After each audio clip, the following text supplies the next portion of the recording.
As twilight settles across the continent and the world grows quiet, let us begin a gentle journey through the ancient peaks of Europe, where stone and sky have met for millions of years. The mountains of Europe are among the oldest storytellers on Earth. The Ural Mountains, which form the traditional boundary between Europe and Asia, began their formation around 250 to 300 million years ago, during a time when the continents themselves were still finding their shapes. These weathered giants have stood witness to the entire age of dinosaurs, the rise of mammals, and the eventual arrival of humans who would gaze up at them in wonder. But if the Urals are ancient, the Alps tell a different story, one of youth and dramatic transformation. The Alps, stretching across 8 countries in a magnificent arc, are relative newcomers to the European landscape. They began to rise only 30 million years ago, when the African tectonic plate collided with the European plate in a slow, inexorable embrace. This collision continues today, pushing the Alps upward by about 1 to 2 millimeters each year, even as erosion gently wears them down.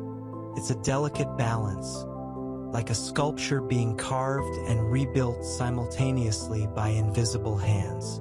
Within these alpine peaks lies Mont Blanc, standing at 4,808 meters above sea level. Its name means White Mountain in French, and it holds the distinction of being Western Europe's highest peak. On clear days, Mont Blanc's summit catches the first light of dawn, glowing soft pink against the deep blue of the fading night, a beacon visible from Geneva, nearly 70 kilometers away. The Alps themselves stretch approximately 1,200 kilometers across the heart of Europe, creating not just a geographical feature but a cultural divide that has shaped languages, cuisines, and ways of life for millennia. Communities on opposite sides of a single mountain pass might speak entirely different languages, cook with different ingredients, build their houses in different styles, all because of these towering walls of stone that both separate and connect. Yet Europe's mountainous crown doesn't rest solely with the Alps. The Pyrenees form a natural border between France and Spain, stretching 491 kilometers from the Atlantic Ocean to the Mediterranean Sea. These mountains are home to over 200 glacial lakes, each one a mirror reflecting the sky, created when ancient glaciers carved deep basins into the rock thousands of years ago. The Pyrenees hold their own quiet majesty, less visited than the Alps perhaps, but no less magnificent. In the far north, the Scandinavian mountains run like a spine down the length of Norway and Sweden for more than 1,700 kilometers, making them one of Europe's longest mountain ranges. Here, the peaks may not reach the heights of the Alps, but they possess an austere beauty all their own. Galdhøpiggen, Norway's highest mountain at 2,469 meters, rises from a landscape shaped by ice and wind, where summer brings endless daylight and winter wraps the world in gentle darkness. And as we consider these mountains, from the ancient Urals to the rising Alps, from the lake-studded Pyrenees to the northern reaches of Scandinavia, we begin to understand that Europe's mountains are not simply geographical features marked on maps. They are the continent's memory, holding within their stones the history of the Earth itself, rising and falling with the patient breath of geological time. As we venture deeper into the mountain realms of Europe, we discover that these peaks have shaped not only the land, but the very air we breathe and the waters that sustain life across the continent. The Alps function as Europe's water tower, a magnificent natural reservoir high above the valleys below. 6 of Europe's major rivers begin their journey in the Alps: the Rhine, Rhone, Pur, Inn, Ticino, and Adige, each one born from melting snow and ancient glaciers. These waters flow down through centuries-old channels, eventually reaching the North Sea, Mediterranean, Adriatic, and Black Sea, carrying with them minerals and nutrients that have nourished civilizations since humans first settled in Europe. In essence, the Alps quench the thirst of nearly 170 million people, their meltwaters traveling hundreds of kilometers before reaching the sea. Within these mountain systems live creatures that exist nowhere else on Earth.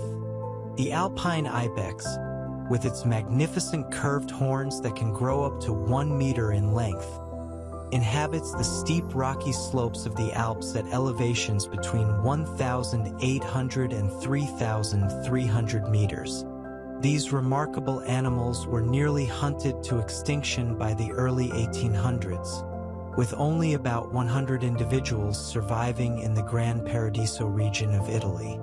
Through careful conservation efforts, their population has recovered to over 50,000 today, a quiet testament to the resilience of nature when given the chance to heal. The Carpathian Mountains, sweeping through Central and Eastern Europe in a great arc of 1,500 kilometers, hold their own secrets.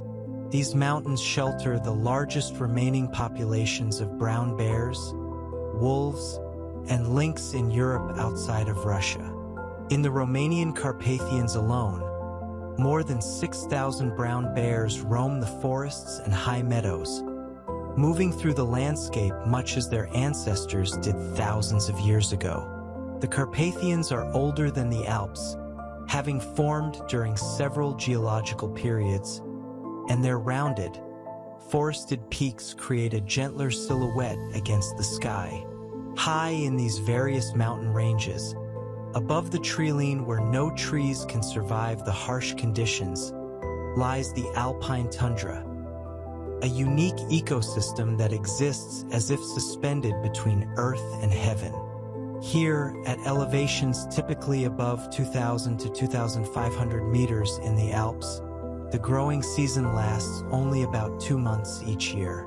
The plants that survive in this realm are extraordinary in their adaptations. The edelweiss, that iconic alpine flower, has developed woolly white hairs that protect it from intense ultraviolet radiation and cold winds. Its star-shaped blooms have become symbols of the mountains themselves, though picking them is now protected by law in many regions. The Dolomites, a section of the Italian Alps, possess a unique geological character that sets them apart from their neighboring peaks. Composed primarily of dolomite rock, a type of limestone rich in magnesium, these mountains were once ancient coral reefs in a warm, tropical sea that existed 250 million years ago. As you gaze upon the Dolomites' distinctive pale peaks, you are looking at the remains of an ocean floor that has been lifted nearly 3,000 meters into the sky.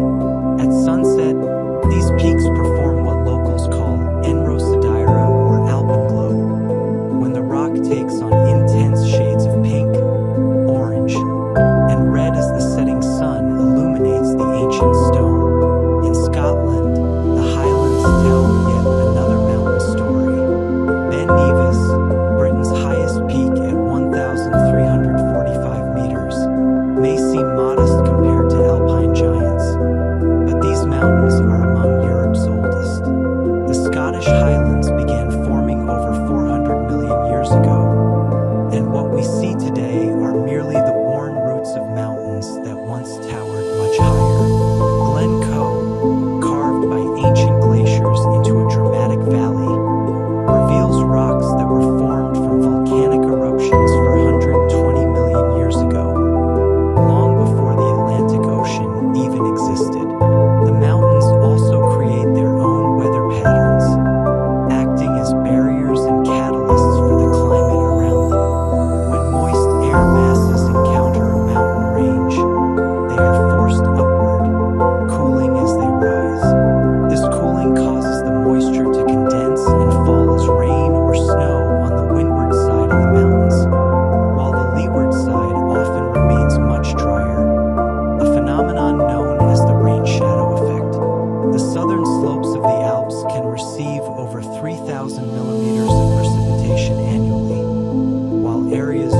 the realm where the air grows thin and the silence deepens, we discover that Europe's mountains hold within them the memory of ice. Vast, patient, and transformative. During the last ice age, which reached its peak approximately 20,000 years ago, ice sheets up to 3 kilometers thick covered much of northern Europe, while massive glaciers flowed down from the Alps like frozen rivers, carving the landscape into the shapes we recognize today. The glaciers acted as sculptors on an unimaginable scale, gouging out the U-shaped valleys that now cradle Swiss villages and Austrian towns, creating the deep fjords that cut into Norway's coastline like fingers reaching inland from the sea. Lake Geneva, Lago Maggiore, Lake Como. These beautiful bodies of water are gifts from those ancient glaciers, basins carved deep into bedrock and left to fill with pristine mountain water as the ice slowly retreated. Today, only remnants of that ice remain. The Alps currently host around 5,000 glaciers, though this number changes each year as the climate warms. The Aletsch Glacier in Switzerland is the largest of these, stretching 23 kilometers in length and containing approximately 15 billion cubic meters of ice. To walk alongside the Aletsch is to witness geological time made visible. You can see layers of ice that fell as snow decades or even centuries ago, now compressed into blue-white bands that tell the story of winters long past. Yet even this mighty glacier is retreating, having lost more than 3 kilometers of its length since the mid-19th century, withdrawing slowly up the valley like a tide going out that may never return. The Caucasus Mountains, straddling the boundary between Europe and Asia, rise even higher than the Alps. Mount Elbrus, standing at 5,642 meters, claims the title of Europe's highest peak. Though geography textbooks sometimes debate whether the Caucasus truly belongs to Europe or Asia, regardless of continental boundaries drawn on maps, Elbrus rises majestically with its twin volcanic summits, both dormant now, crowned year-round with snow and ice.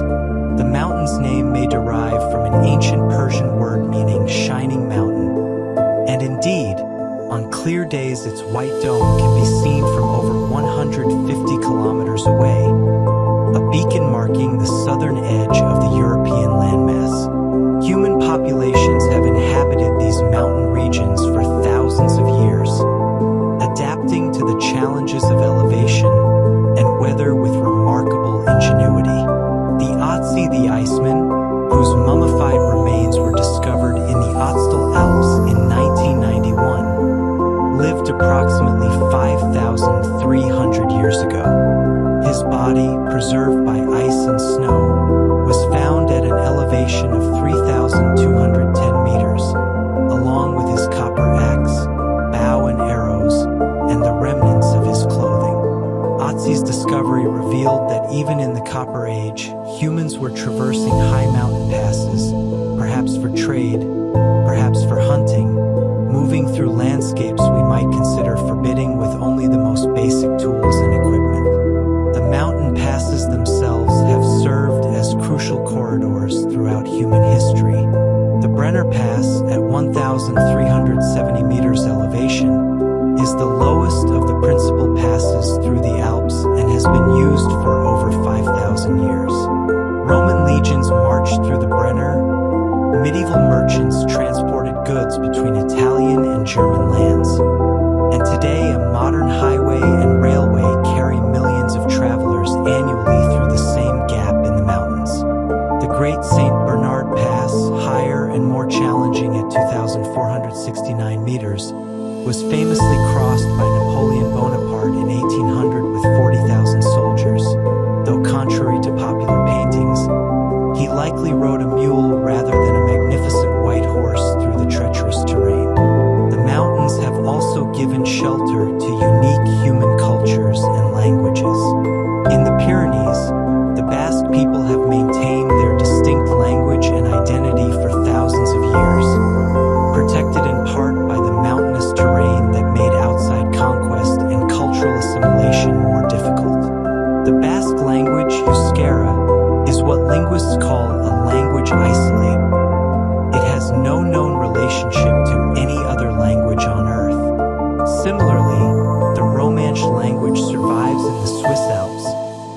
spoken by about 60,000 people in the canton of Graubünden, a linguistic island preserved by valleys and peaks.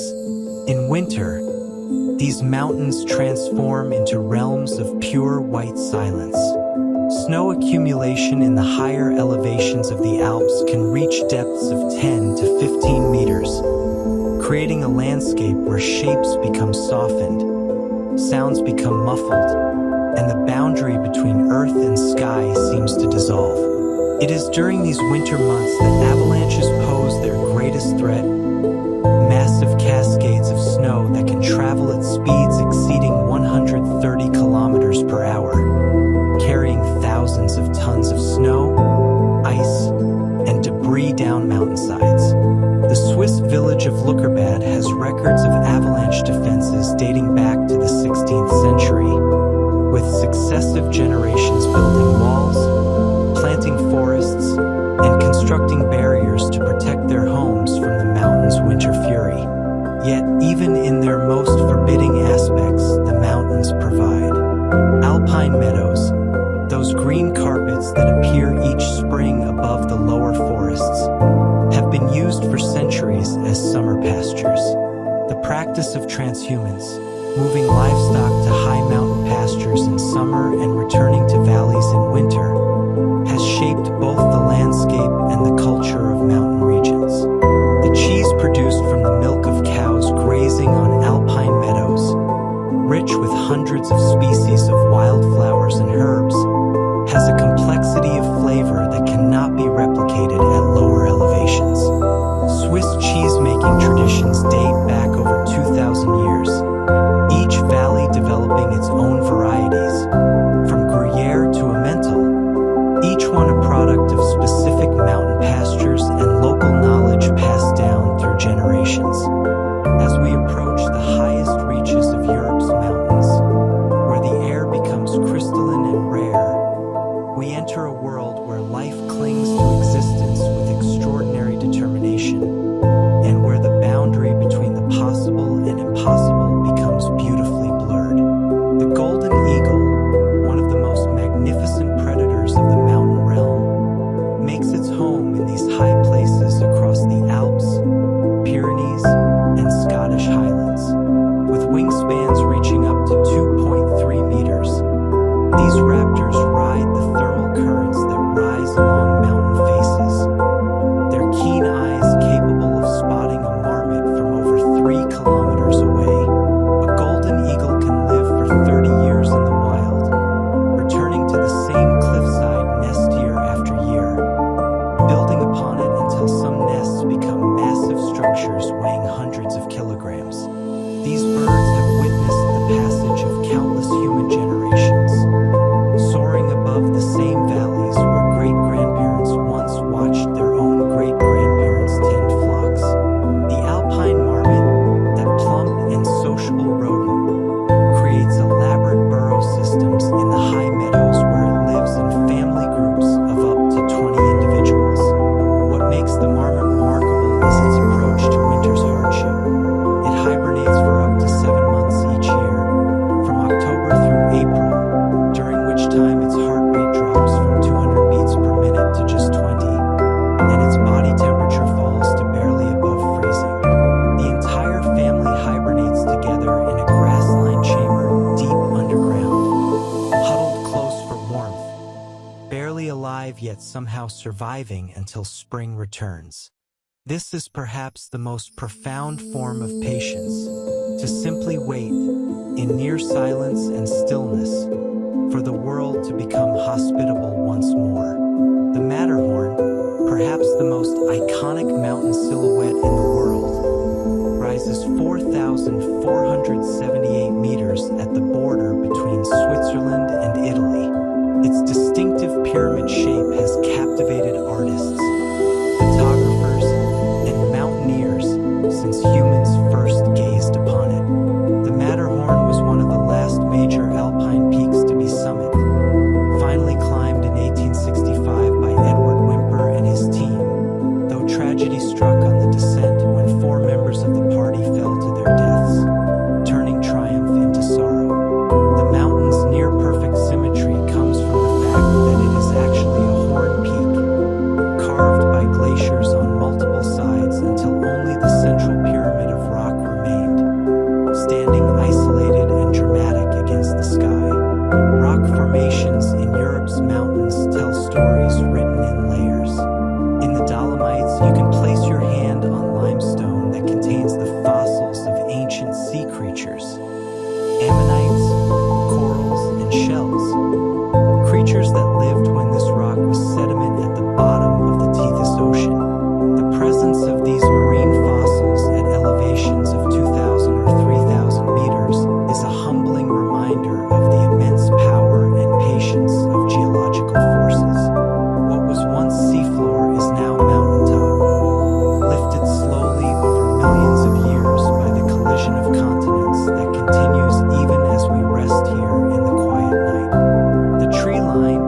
varies across Europe's mountains depending on latitude and local conditions. In the Alps, it typically occurs around 2,000 to 2,400 meters, while in the Scottish Highlands it may be as low as 600 to 700 meters. The trees that grow at these highest elevations often take on twisted, stunted forms, shaped by relentless winds and short growing seasons. A tree at the tree line might be only 2 meters tall, yet 200 years old, each year adding just a few millimeters of growth, bending away from prevailing winds in what's called Crumbles Formation. Crooked wood in German. These trees are survivors, teaching us that growth need not be rapid or straight to be successful. In the Picos de Europa, the peaks of Europe in northern Spain, limestone mountains rise abruptly from near sea level to heights of over 2,600 meters within just 20 kilometers. These were reportedly the first mountains that sailors from the New World would see when returning to Europe, hence their name. The Picos harbor some of the deepest caves in the world. The Torca del Cerro cave system descends 1,589 meters below the surface, a vertical labyrinth carved by water over millions of years. To descend into these caves is to reverse our mountain journey, going down instead of up, yet still finding wonder in the stone. Mountain weather can change with startling swiftness. A summit that basks in sunshine at noon might be engulfed in clouds, lightning, and snow by mid-afternoon. In the Alps, the fen wind, a warm, dry wind that descends the lee side of mountains, can raise temperatures by 10 to 15 degrees Celsius within just a few hours, causing rapid snowmelt and sometimes triggering avalanches. The fen occurs when moist air rises over mountains, loses its moisture as precipitation on the windward side, then descends and warms on the opposite side. Alpine residents have long recognized the fen's effects on human mood and health, with some studies suggesting increased rates of headaches, irritability, and even accidents during fen conditions. The mountains, it seems, can influence not just the weather but the very temperament of those who dwell in their shadows. Monasteries and hermitages have been established in mountain heights for over 1,000 years, seeking spiritual elevation to match physical elevation. The monastery at Montserrat in Catalonia clings to a mountain at 725 meters, built among spectacular rock formations that rise like Gothic spires from the earth. The Grand Street Bernard Hospice, established in the 11th century at its mountain pass, has provided shelter to travelers for nearly a millennium, and is famous for breeding the St. Bernard rescue dogs that once helped locate lost travelers in winter storms. These massive, gentle dogs could weigh up to 100 kilograms and possessed an extraordinary ability to sense impending avalanches and locate people buried in snow. A partnership between human and animal born of necessity in the high places. As we near the summit regions, where the world becomes a place of ice, wind, and extraordinary clarity, we find that the mountains hold not just physical height, but a kind of timelessness that invites us to slow down, to breathe more deeply, to simply be present with the ancient stone. The phenomenon of alpenglow, that magical time when mountain peaks are bathed in pink and orange light while the valleys below remain in shadow, occurs twice daily, at sunrise and sunset, when sunlight must travel through more of Earth's atmosphere to reach the high peaks. The longer wavelength of red and orange light scatters less than blue light, painting the snow and rock in warm hues that can last for just minutes or sometimes up to half an hour. Photographers and painters have spent lifetimes trying to capture this fleeting beauty, yet the mountains perform this exhibition freely every clear day, asking nothing in return, witnessed or not. In the high Tatra Mountains of Slovakia and Poland, the smallest major mountain range in Europe at just 26 kilometers wide, the terrain rises so steeply that the climate zones change dramatically within short distances. You can begin a morning hike among beech forests at 800 meters elevation, pass through spruce forests by midday at 1,500 meters, emerge into alpine meadows by afternoon, and reach barren rocky summits by evening, traversing what would be thousands of kilometers of latitude change compressed into a single day's walk. The Tatras are home to the chamois, a goat antelope species that can leap up to 6 meters horizontally and 2 meters vertically, moving across near vertical cliff faces with a grace that seems to defy gravity itself. The Via Ferrata routes, iron paths in Italian, that thread through many alpine regions today have their origins in World War I, when Italian and Austrian-Hungarian forces fought bitter mountain battles at extreme elevations. Soldiers installed cables, ladders, and tunnels through impossible terrain to move troops and supplies. The Dolomites saw some of the war's highest altitude combat, with men fighting at elevations above 3,000 meters in conditions that were as much about surviving the mountain as defeating the enemy. Today, these iron paths have been repurposed, allowing hikers to safely traverse spectacular cliff faces and experience the vertical world that once only climbers and soldiers knew. It's a transformation from tools of war to paths of wonder, a redemption of sorts. Glacial ice, when it becomes sufficiently compressed under its own weight, transforms into a substance that is both solid and fluid. Deep within a glacier, ice that appears solid and unmoving is actually flowing downhill at rates of several centimeters per day, deforming under pressure like an extremely slow liquid. The mer de glace, the sea of ice, in the French Alps flows at about 90 meters per year near its center.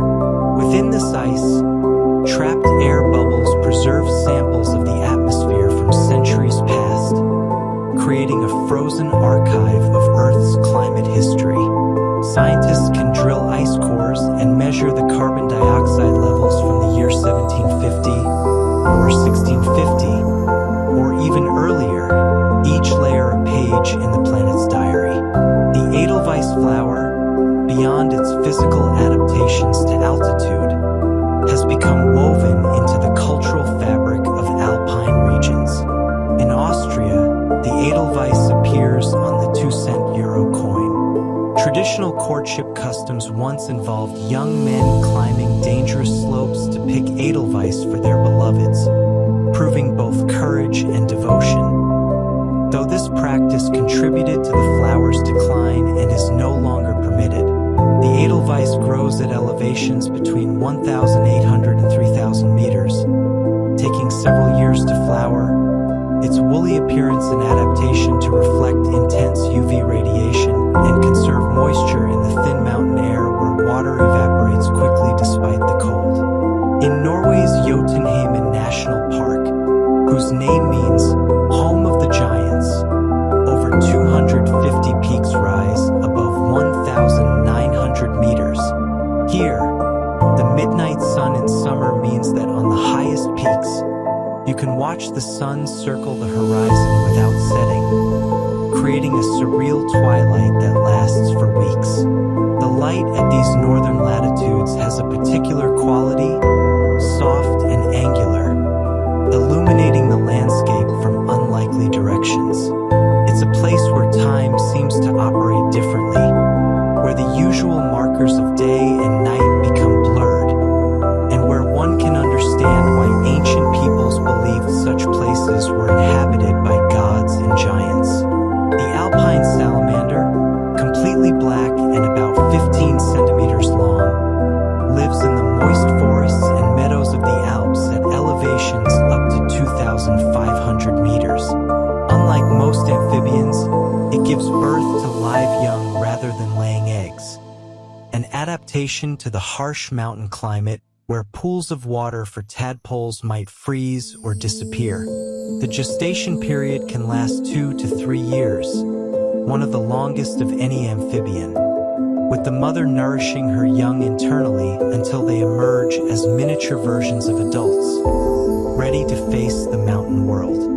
Legends once held that alpine salamanders appeared after rainstorms, leading to beliefs that they could withstand fire, confusion arising from their emergence after rain and their shiny, almost flame-like black skin. Mountain huts or refuges dot the high routes through the Alps, Pyrenees, and other ranges, providing shelter at elevations where no permanent settlement could exist.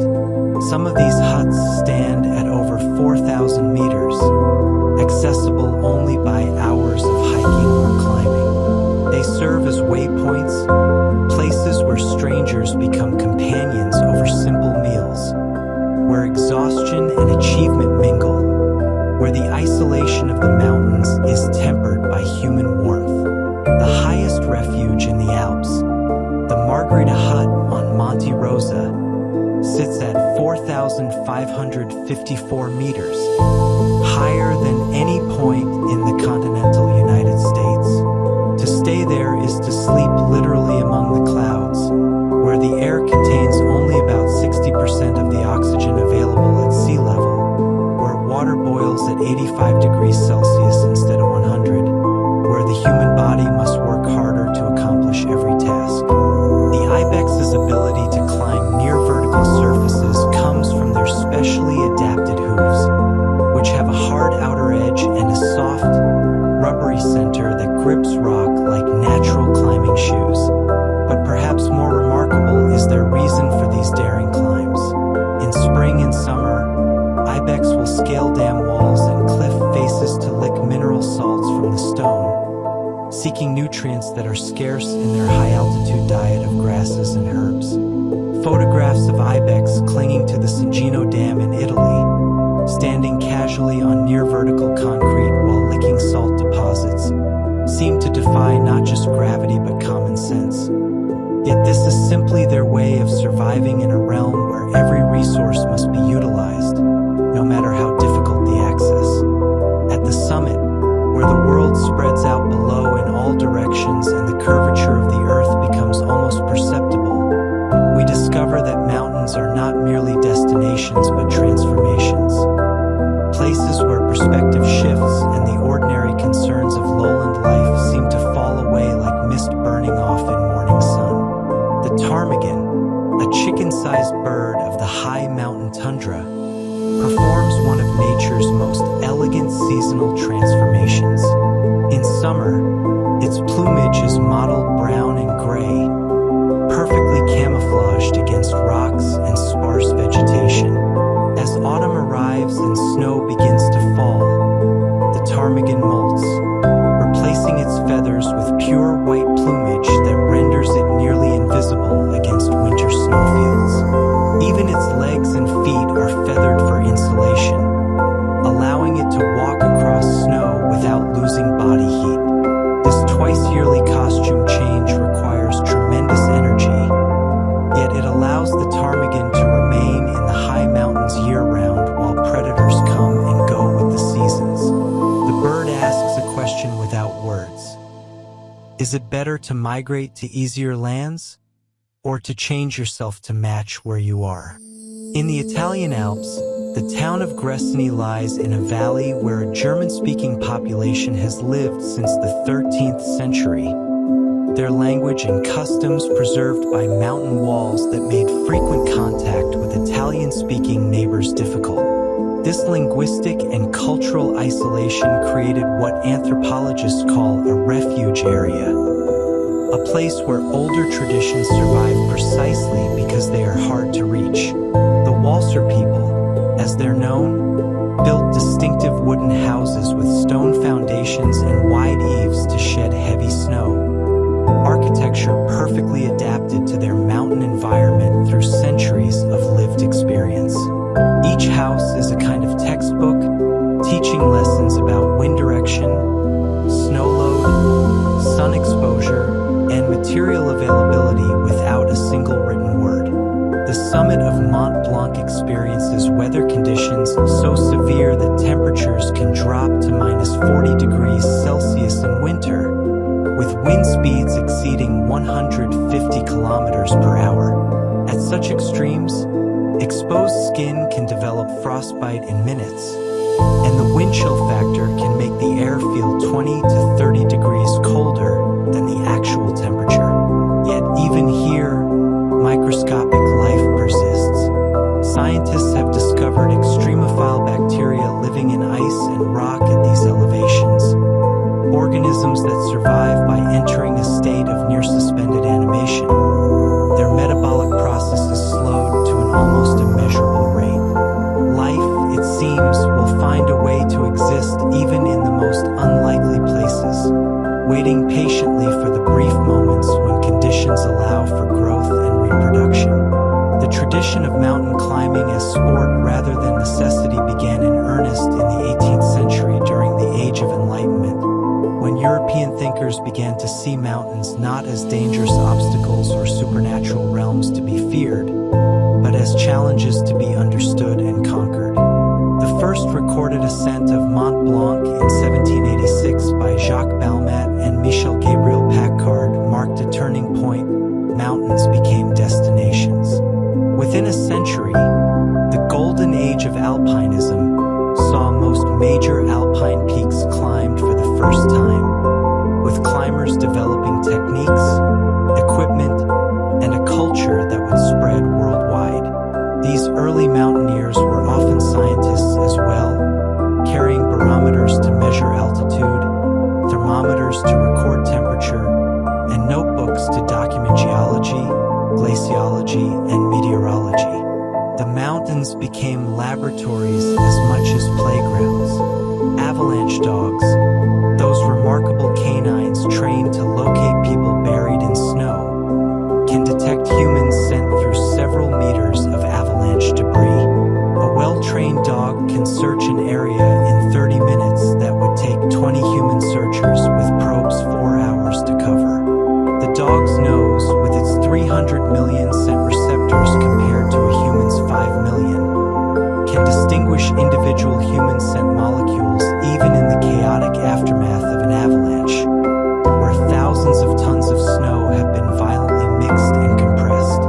The partnership between these dogs and their handlers represents a kind of interspecies cooperation that has saved countless lives. The dog offering capabilities humans lack, the human offering purpose and direction the dog accepts. The alpine cinquefoil, a small yellow flower, has been found growing at 4,505 meters on the Finsteraarhorn in Switzerland, one of the highest altitude flowering plants ever recorded in the Alps. At such elevations, the growing season might last only 3 to 4 weeks per year, and temperatures can drop below freezing any night of the summer. Yet this tiny plant persists, its roots penetrating cracks in the rock, its leaves forming a low rosette to escape the worst of the wind, its flowers opening during the brief window when pollinators might appear. It blooms not because conditions are favorable, but despite conditions being nearly impossible, a small yellow declaration of life's determination.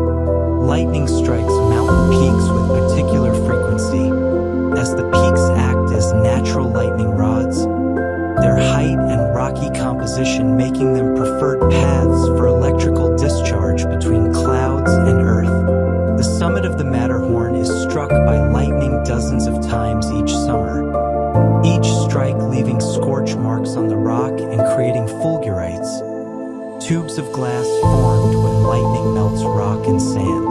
Climbers caught near the summit during a thunderstorm report their ice axes buzzing with electrical charge, their hair standing on end, a metallic taste in their mouths, the air itself becoming alive with energy. The mountains remind us that we are visitors in a realm where forces larger than ourselves hold dominion. In the Pindus Mountains of Greece, which form the spine of the country and were known to ancient writers as the backbone of mainland Greece, shepherd cultures have maintained retained their ways of life for over 3,000 years. The Sarakatsani shepherds, whose origins are lost in antiquity, once lived entirely nomadic lives, moving their flocks of sheep and goats from lowland winter pastures to high mountain meadows each spring. Living in temporary huts they would construct and abandon with the seasons. Though modern life has changed many aspects of their culture, some families still practice transhumance, walking their flocks along ancient paths their ancestors knew, routes that predate Roman roads, paths worn into the earth by countless generations of hooves and feet. The snow line, the elevation above which snow remains year-round, varies not just with latitude but with the aspect of the mountain slope. South-facing slopes in the northern hemisphere receive more direct sunlight and therefore have higher snow lines than north-facing slopes on the same mountain.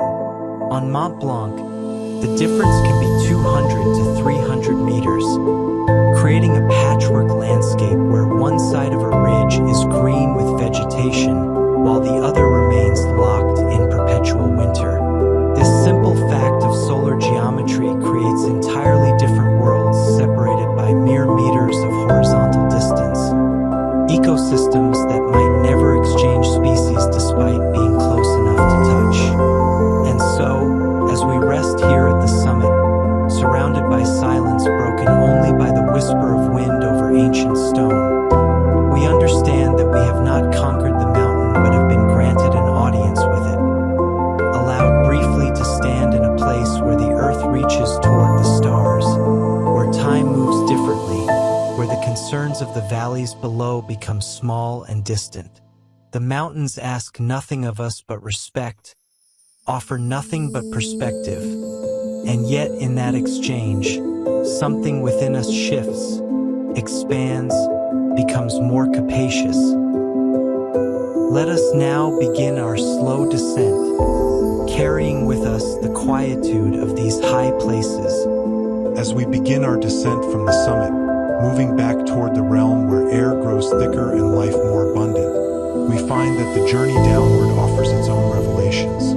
For what we see on the way down, we could not have noticed on the way up. Our attention then focused only on the climb ahead. The process of erosion that shapes these mountains is a kind of patient destruction, working grain by grain, season by season, over spans of time that make human lifetimes seem like heartbeats. Water is the primary sculptor, freezing in cracks overnight, expanding with tremendous force, then melting by day and allowing fragments of rock to fall away. A single freeze-thaw cycle might dislodge a few flakes of stone no larger than fingernails, but repeated across thousands of nights over thousands of years, entire cliff faces are reduced to scree slopes, those vast rivers of loose rock that cascade down mountainsides. To walk across a scree slope is to walk across destruction in progress. Each stone a piece of the mountain slowly making its way down to the valley, eventually to be carried by streams to rivers and finally to the sea.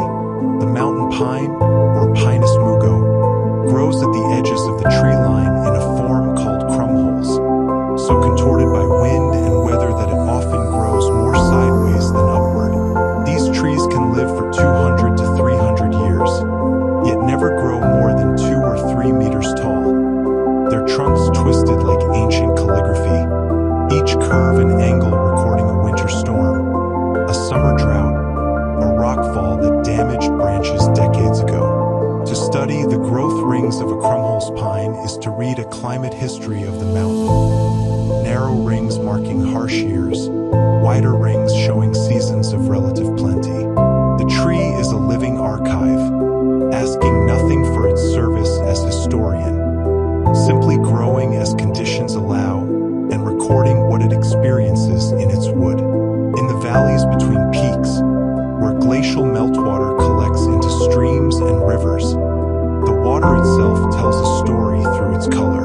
Glacial streams often appear milky turquoise or gray-green due to glacial flour, rock that has been ground to powder-fine consistency by the glacier's movement over bedrock. This suspended sediment scatters light in the blue-green spectrum, creating colors so they seem artificial, as if someone has added dye to the water. Rivers carrying glacial flour can remain this distinctive color for many kilometers downstream, gradually clearing as the particles settle, leaving a sediment trail that marks the glacier's influence on the landscape far below its terminus. The European fire salamander, with its striking yellow and black warning coloration, inhabits the damp forests of mountain slopes from the Pyrenees to the Carpathians. Unlike its alpine cousin, this salamander thrives in the forested zones between 400 and 1,000 meters, where moisture is abundant and the forest floor provides shelter under logs and stones.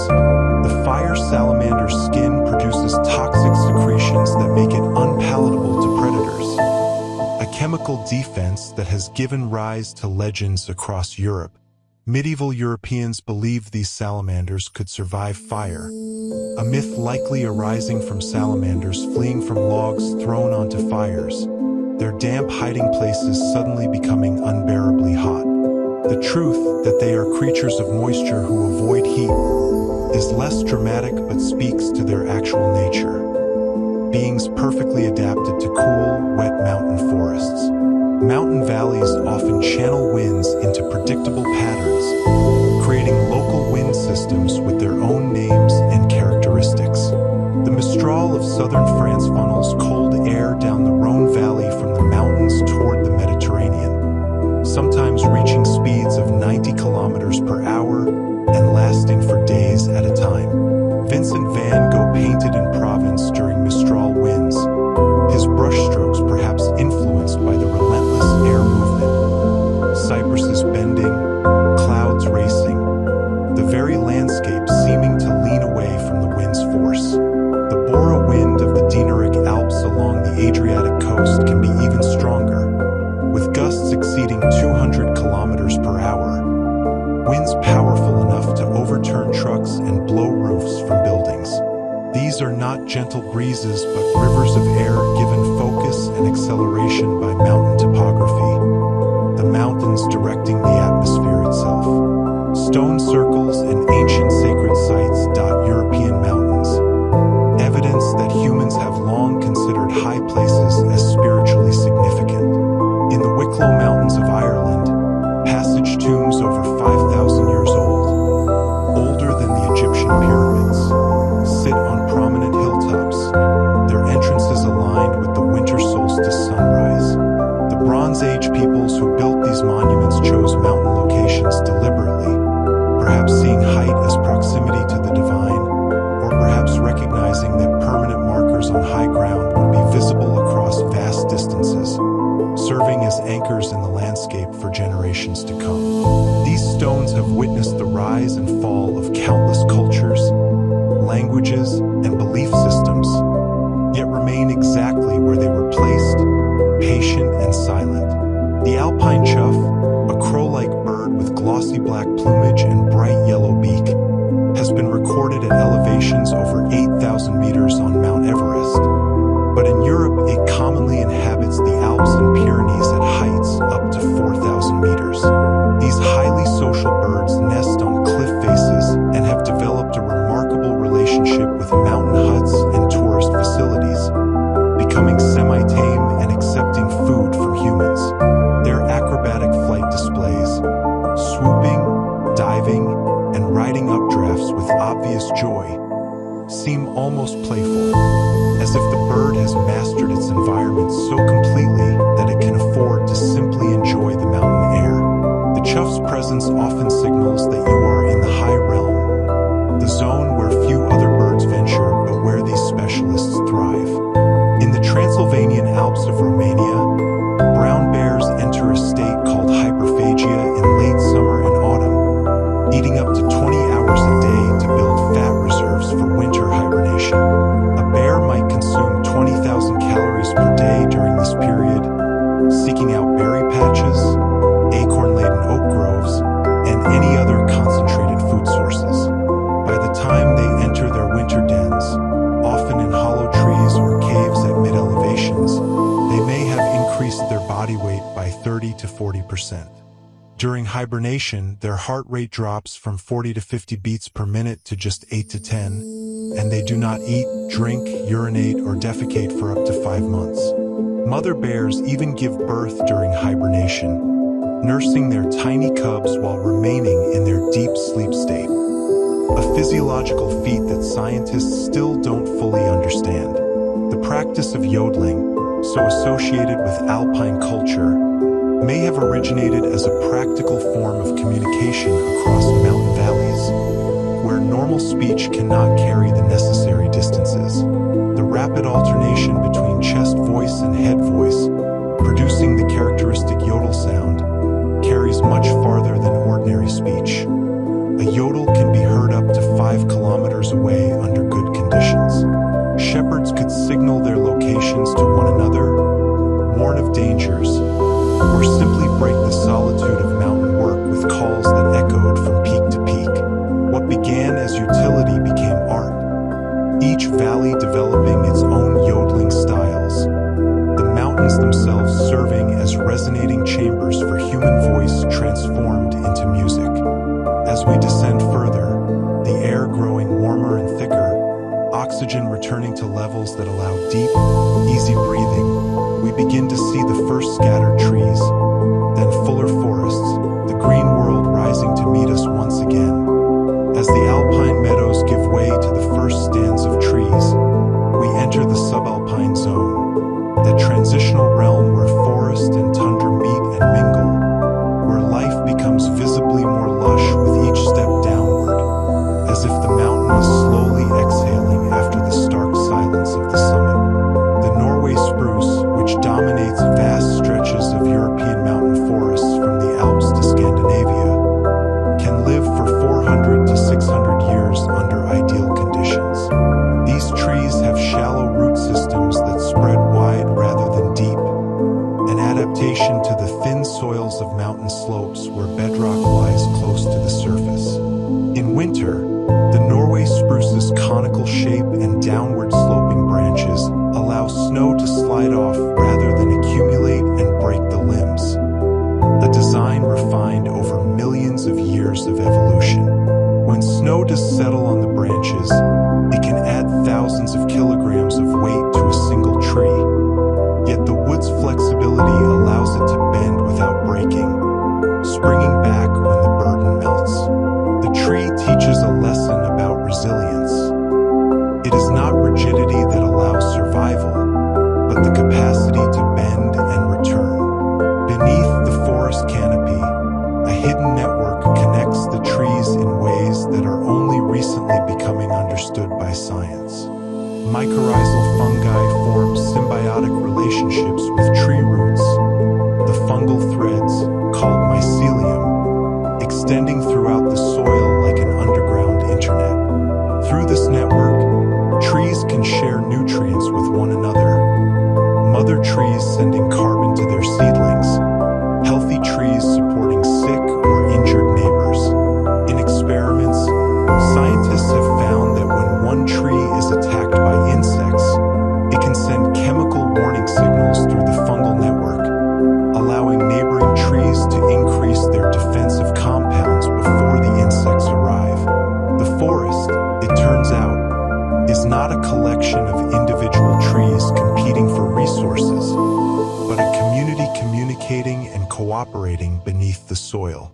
The European lynx, the largest wild cat on the continent, moves through these mountain forests like a ghost, so secretive that you could spend a lifetime hiking in lynx territory and never see one. With tufted ears, a short tail, and paws so large they act like snowshoes in winter, the lynx is perfectly adapted to mountain forests where deep snow would hinder other predators. A lynx can take down prey as large as a young deer, but mostly hunts chamois, foxes, and hares, requiring a territory of 100 to 400 square kilometers to find sufficient food. Their population in the Alps was nearly exterminated by the early 20th century, but reintroduction programs beginning in the 1970s have allowed these magnificent cats to reclaim their ancestral forests. Though in numbers generations. To know that lynx walk these forests, unseen but present, adds a dimension of wildness to every shadow between the trees. Mountain streams rushing down through these forests create a constant soundtrack. White noise that varies with the seasons, roaring with snowmelt in spring, quieter and clearer in autumn. These streams are remarkably cold, their water often just a few degrees above freezing even in summer, coming directly from glacial melt or from springs fed by water that has traveled through rock for years or decades. The coldness limits which species can survive here. Trout species that thrive in these conditions have slower metabolisms than their lowland relatives, growing more slowly but living longer. A brown trout in a high mountain stream might take 8 years to reach a size that a lowland trout achieves in 3, but might live 20 years rather than 7. In the cold, clear water, everything proceeds at a different pace, measured and unhurried. The beech forests found at lower elevations on many European mountains create an environment so distinctive that it has its own name, the Beech Cathedral. Mature beech trees grow so tall, up to 40 meters, and their canopy becomes so dense that very little light reaches the forest floor. Walking through an old-growth beech forest is like entering a vast, pillared hall. The smooth gray trunks like columns, the high canopy like a vaulted ceiling far above. In autumn, when the leaves turn copper and gold before falling, these forests become chambers of colored light, the sun filtering through the canopy in shafts and beams. Very few plants can grow in the deep shade beneath mature beeches, so the forest floor remains relatively open, carpeted only with fallen leaves and the occasional shade-tolerant fern. The silence in these forests can be profound, sound absorbed by the thick trunks and leaf litter, creating spaces of unexpected quietude just a short distance from the often busy trails. Charcoal burning was once a major industry in European mountain forests, with charcoal burners, called colliers, living for weeks at a time in remote forest clearings, tending their smoldering mounds of wood. The process required covering stacks of wood with earth and turf, then carefully managing a slow, oxygen-limited burn that transformed wood into charcoal over several days. The charcoal was essential for metalworking, as it burns hotter than wood and produces less smoke. Circular clearings and flat platforms where charcoal mounds once stood can still be found throughout mountain forests, archaeological signatures of an industry that shaped these forests for centuries. The collier's knowledge, how to select wood, build the mound, manage the airflow, judge when the process was complete, was passed from father to son, a kind of forest wisdom that has largely disappeared but once was essential to civilization's functioning. In the Carpathian forests, some of the last old-growth deciduous forests in Europe survive, containing trees that predate human settlement in the region. These forests have never been logged, never been managed, allowed to grow, die, and regenerate according to their own rhythms for thousands of years. Dead trees, standing snags, and fallen logs are as numerous as living trees, creating habitat for woodpeckers, owls, beetles, fungi, and countless other species that depend on dead wood. Modern forestry has learned from these ancient forests that messy forests with dead wood and mixed ages of trees are actually healthier and more biodiverse than the neat, managed forests of single-age trees. What once looked like disorder to human eyes is now understood as a complex, self-regulating system refined over millennia.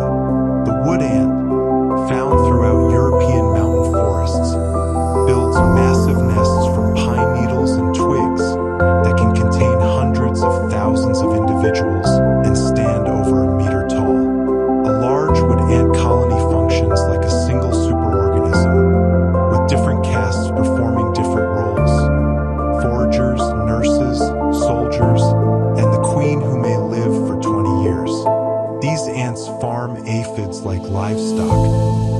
protecting them from predators in exchange for the sweet honeydew the aphids produce. A single large wood ant colony can collect and consume millions of insects per year, playing a crucial role in controlling forest pests. The nest itself is an engineering marvel with ventilation shafts, brood chambers at different depths for different temperatures, and fungus gardens for processing food. To watch a wood ant nest is to witness a civilization parallel to our own, operating on a different scale but with remarkable sophistication. As twilight settles over the forest and we continue our descent, the trees around us darken into silhouettes, and we hear the evening calls of birds settling for the night. Each species finding its preferred roost, each one a small life finding its place in the vast, interconnected community of the mountain. As darkness gathers in the valleys and the last light clings to the highest peaks behind us, we move through the transition between day and night in the mountain forest, that liminal time when diurnal creatures retreat and nocturnal ones emerge, when the forest shifts its rhythms and reveals a different face. The tawny owl, whose haunting hoot echoes through European mountain forests from dusk until dawn, begins its nightly patrol. With eyes adapted to see in light levels 100 times dimmer than humans require, and with asymmetrically placed ears that allow it to triangulate sound with extraordinary precision, the tawny owl can locate and capture a mouse in complete darkness purely by the sound of its movement through leaf litter. The owl's flight is nearly silent, its wing feathers having evolved specialized edges that break up turbulent air and muffle the sound of flight. A stealth technology that nature perfected millions of years before human aviation existed. To hear an owl calling in the darkness is to know that the night forest is not empty or sleeping, but alive and active in ways invisible to daylight eyes. Glowworms, actually the bioluminescent larvae of a beetle species, can sometimes be seen in the damp areas of mountain forests, their cold blue-green light glowing steadily from mossy banks and rotting logs. The female glowworm produces this light to attract males during mating season, her abdomen glowing like a tiny lantern in the darkness. The light is created through a chemical reaction so efficient that nearly 100% of the energy is released as light rather than heat, a feat that human technology still cannot match. On moonless nights in June and July, certain forest areas can sparkle with dozens of these lights, creating a terrestrial echo of the stars above, as if the sky itself has descended to the forest floor. The forest floor, even in darkness, is a realm of constant activity invisible to casual observation. Beneath every fallen leaf, under every rotting log, millions of organisms are breaking down organic matter. Springtails, mites, millipedes, earthworms, beetles, and countless species of fungi and bacteria, all working to decompose what has died and return its nutrients to the soil. A single handful of forest soil can contain more living organisms than there are humans on Earth, each one playing a role in the endless cycle of death and renewal. Without these decomposers, forests would choke on their own dead matter, nutrients locked away in fallen trees and leaves. Instead, death feeds life, and the forest perpetually renews itself. In the Vosges Mountains of eastern France, where rounded, ancient peaks covered in dense forest overlook the Rhine Valley, legend tells of the Waldgeist, forest spirits said to inhabit the deepest, oldest groves. While modern minds dismiss such folklore as superstition, these stories reflect something real. The feeling of presence in old-growth forests, the sense that these places possess their own awareness, their own slow and patient consciousness. Whether that feeling comes from the forest itself or from something within us that responds to ancient places,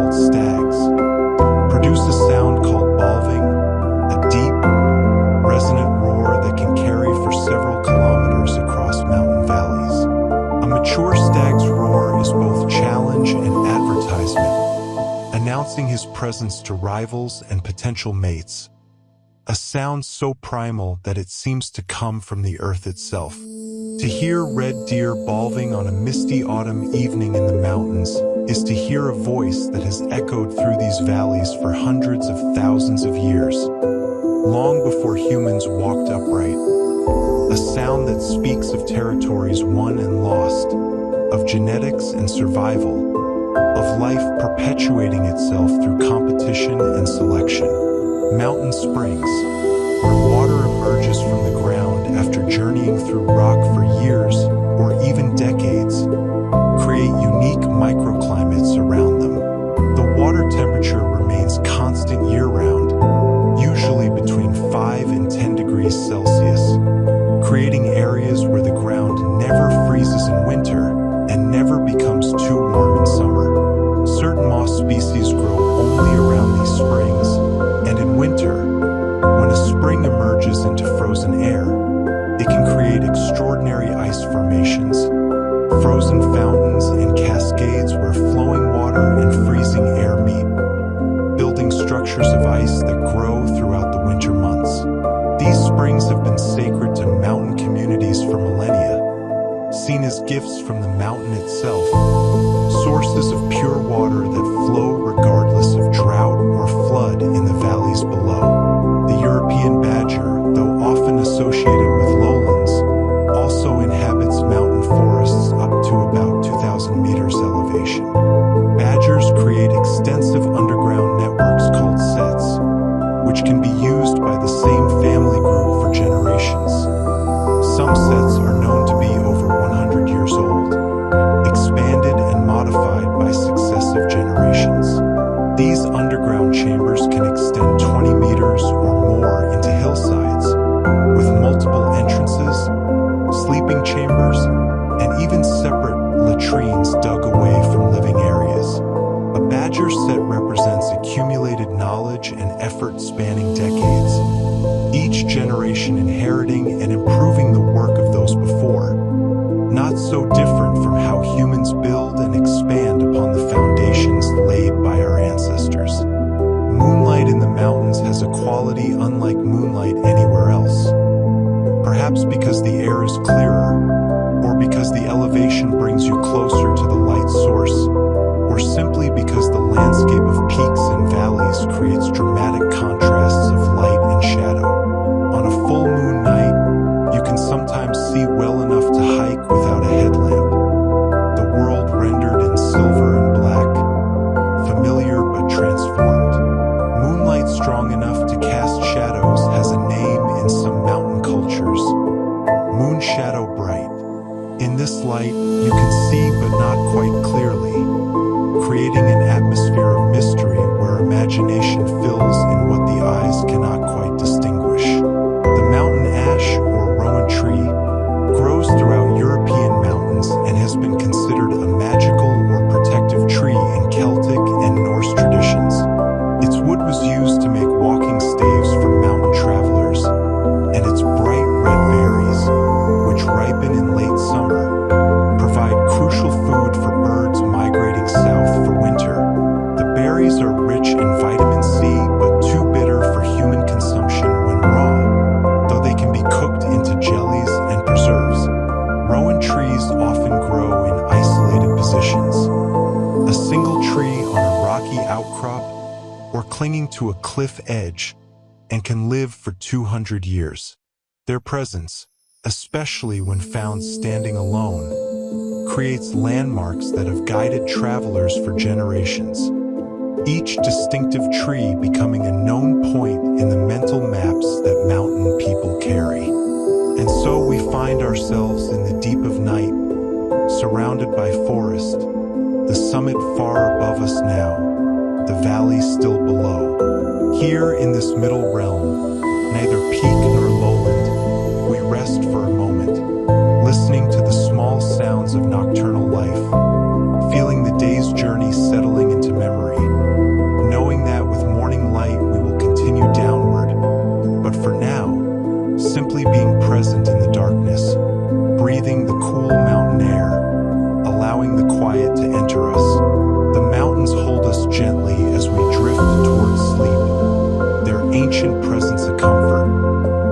silence a lullaby, their patience a reminder that rest is not an interruption of the journey, but part of it. As we descend further still, the valley floor coming into view below us, we enter the realm where mountain meets plain, where the steep gives way to the gentle, where the wild transitions into the cultivated.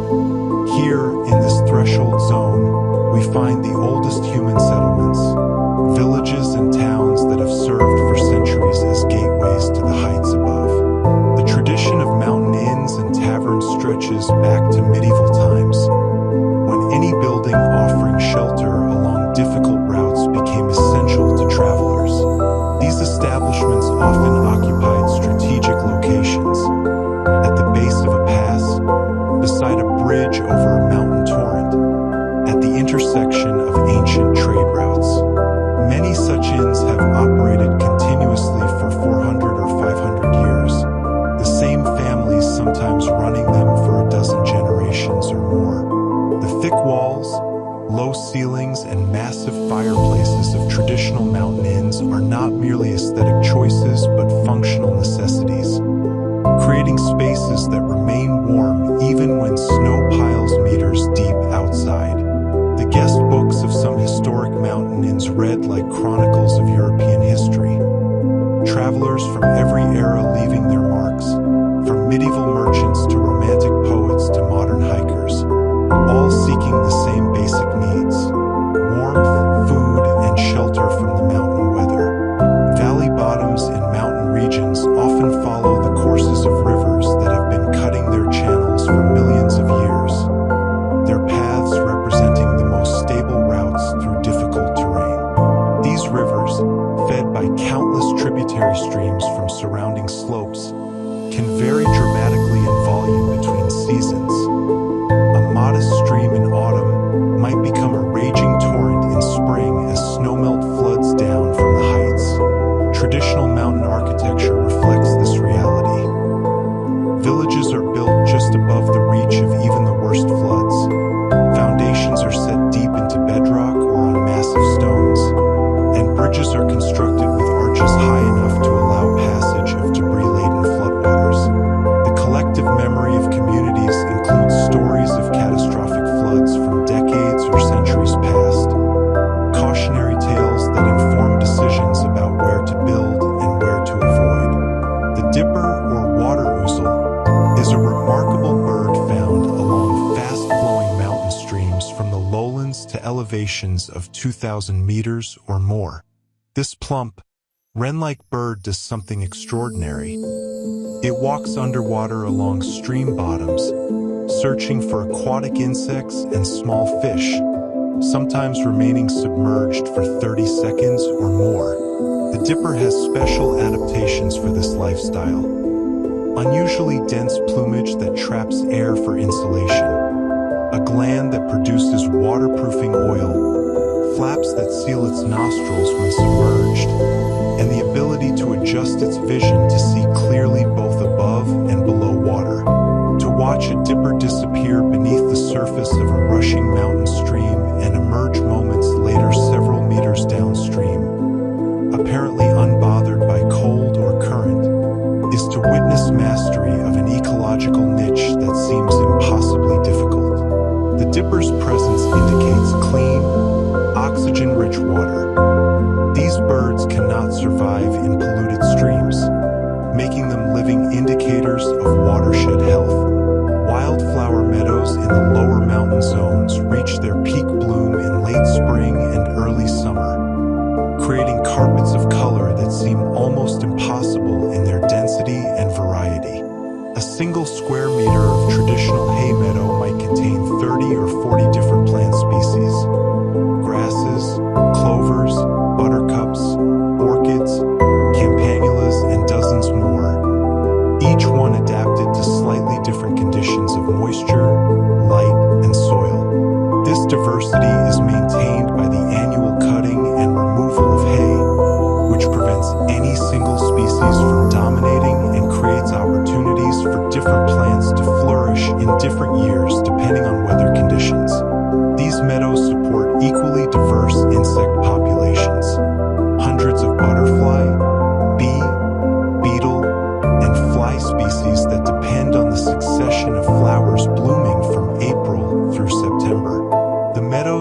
ecosystems of incredible complexity maintained by what appears to be simple traditional farming, though the practices themselves embody centuries of accumulated ecological knowledge about how to maintain productivity without depleting the land. Stone bridges in mountain regions often display construction techniques refined over centuries to withstand both the weight they must carry and the forces of floodwater below. The classic arched bridge design distributes weight efficiently, using gravity itself to hold stones in place without mortar or with only minimal mortar in the joints.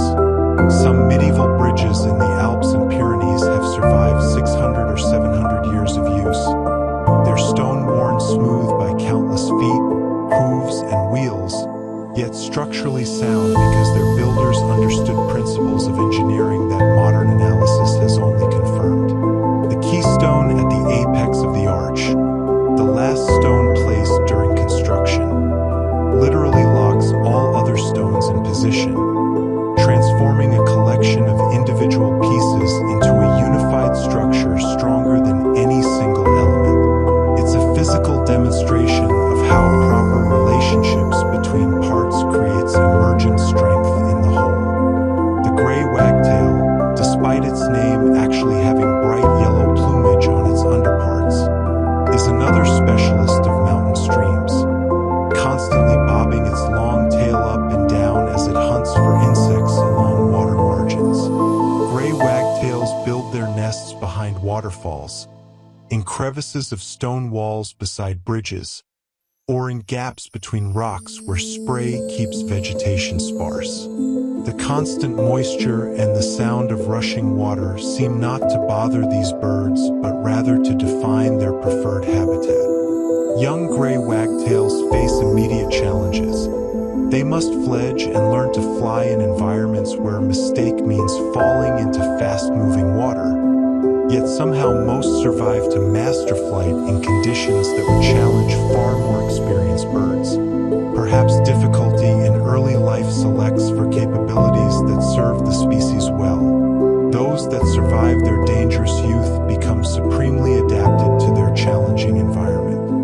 Watermills, once common along every mountain stream with sufficient flow and gradient, harnessed hydraulic power for grinding grain, sawing lumber, fulling cloth, and numerous other purposes. The technology is ancient variations of the water wheel were used over 2,000 years ago, yet remained economically important in mountain regions until the early 20th century, when electricity finally reached remote valleys. Some historic watermills have been restored and occasionally operate for demonstration. Their massive wooden wheels turning ponderously, the sound of water and machinery creating rhythms that once defined daily life in mountain communities.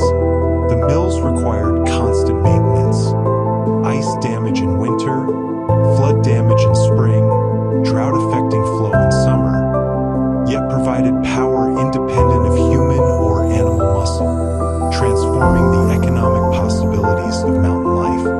Chestnut forests in the lower elevations of mountains throughout southern Europe, in Italy, Spain, southern France, and the Balkans, provided staple food for mountain populations for millennia.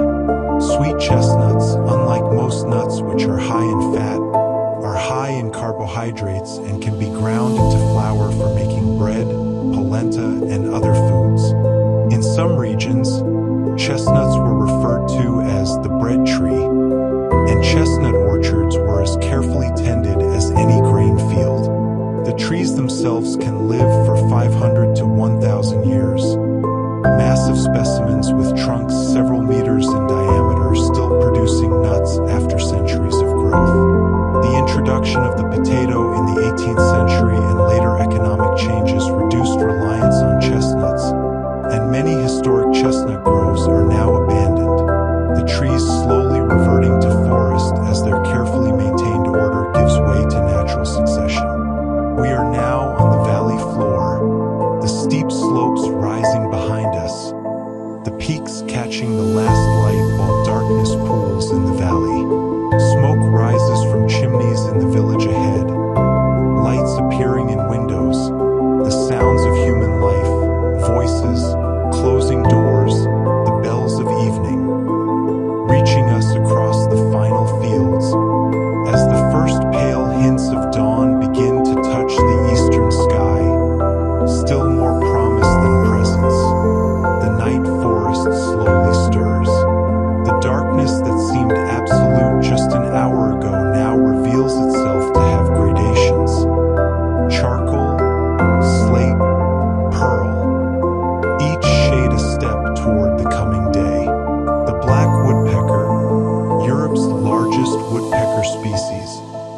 begins its morning routine before the sun rises. Its powerful drumming on dead tree trunks resonating through the forest like a heartbeat.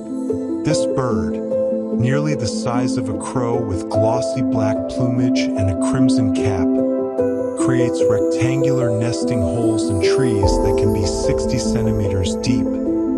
Excavations so large that dozens of other species depend on abandoned black woodpecker holes for their own nesting sites. The steady rhythm of its drumming, up to 20 strikes per second, can be heard over a kilometer away in the still morning air, a sound that has marked mountain mornings for millions of years, long before human ears were present to hear it. The woodpecker is both destroyer and creator, killing trees with its excavations while simultaneously creating homes for owls, bats, martins, and countless insects that colonize the exposed wood. Morning mist forms in mountain valleys through a process both simple and beautiful. As the cold night air, which has settled into the valley bottom like water into a bowl, meets the first warmth of sunrise, its moisture condenses into countless tiny droplets suspended in air. These droplets catch the early light, transforming the valley into a sea of white or gold, with only the highest peaks emerging like islands. In the Ural Mountains along the French-Swiss border, this phenomenon is so predictable that it has a local name, mer de brouillard, the sea of fog. To stand above this fog layer on a mountain slope and watch the sun rise is to witness a daily miracle. The solid world below dissolved into softness, only the permanence of stone remaining visible. The alpine newt, a small amphibian with brilliant orange belly and blue spotted sides during breeding season, spends its larval stage in high mountain ponds and streams. These temporary water bodies, formed by snowmelt and spring rains, might exist for only a few months each year before drying completely. The newts have adapted to this uncertainty. They can accelerate their development if their pond is drying, metamorphosing from aquatic larvae to terrestrial adults in as little as 6 weeks if necessary. In years of abundant water, they take longer, growing larger before transformation. This flexibility, the ability to adjust one's development to match available resources, is a form of wisdom encoded in biology, a lesson about adapting expectations to reality rather than insisting reality match expectations. Lichen, that symbiotic partnership between fungus and algae, covers rocks and tree bark throughout mountain forests in colors ranging from pale gray-green to brilliant orange and yellow. Some lichen species grow less than 1 millimeter per year, meaning that a lichen patch the size of a dinner plate might be centuries old. Lichens are extraordinarily sensitive to air quality, unable to survive in polluted atmospheres, which makes them excellent indicators of environmental health. In the 20th century, lichens disappeared from many European mountain forests near industrial areas, their absence a silent testimony to invisible contamination. As air quality has improved in recent decades, lichens have slowly returned, their reappearance a hopeful sign that damage can sometimes be reversed, that nature possesses a resilience we often underestimate. The practice of alpine pasturing, driving cattle, sheep, and goats to high mountain meadows in summer, has shaped the landscape of European mountains for over 5,000 years. Without this grazing, many alpine meadows would gradually be colonized by shrubs and eventually trees, the landscape reverting to forest. The meadows, with their spectacular displays of wildflowers, are actually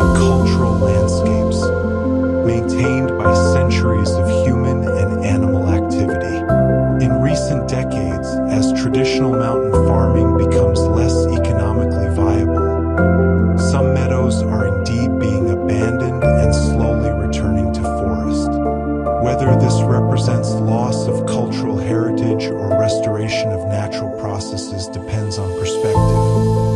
Perhaps it is both simultaneously, change being neither purely good nor bad but simply inevitable. The crested tit, a small songbird with a distinctive pointed crest of black and white feathers, is a specialist of mountain conifer forests. Unlike many small birds that migrate south for winter, crested tits remain in the mountains year-round, surviving temperatures that can drop to minus 30 degrees Celsius. They cache food, hiding thousands of seeds and insects in bark crevices throughout their territory, and possess remarkable spatial memory that allows them to relocate these hidden stores months later. Each bird creates a mental map of hundreds or thousands of cache sites, a cognitive feat that seems extraordinary in a creature whose brain weighs less than a gram. The crested tit reminds us that intelligence takes many forms, that the ability to remember and navigate space is a kind of genius as valid as any other.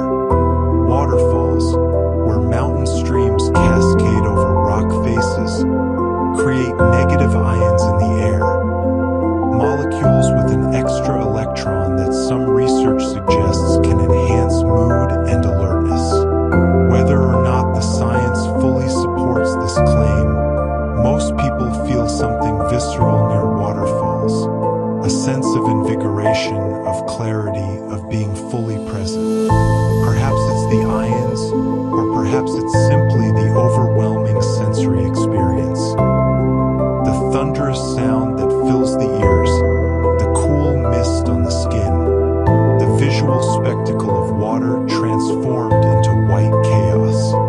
Krimler waterfalls in Austria, dropping 380 meters in 3 stages, creates a microclimate around itself. The constant mist supporting plants that couldn't survive in the otherwise drier valley. A small world created and sustained by falling water.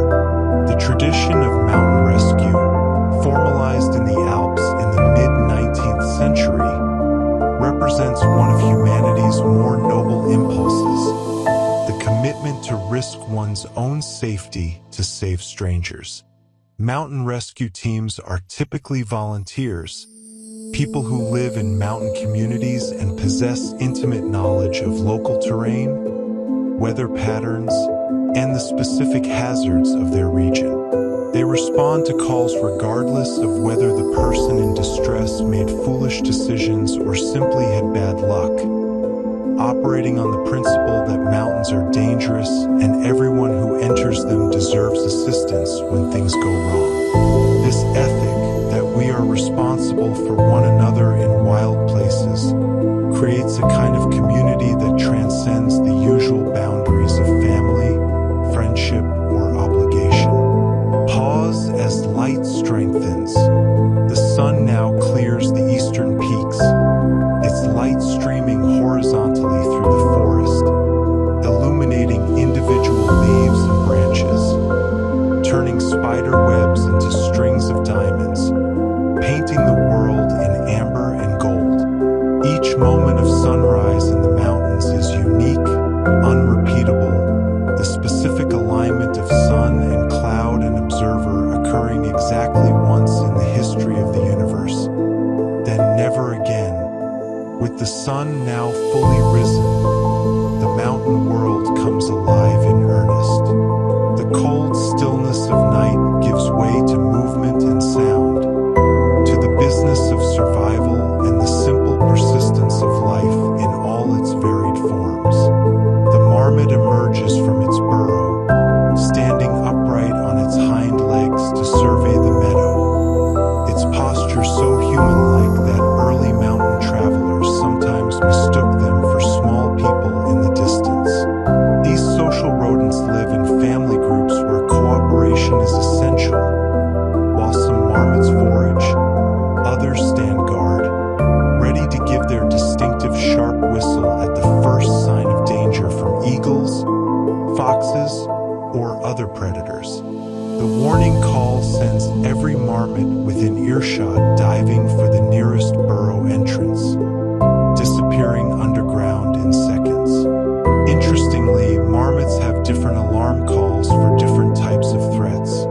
A different whistle pattern for aerial predators versus ground predators, allowing the group to respond appropriately before even seeing what approaches.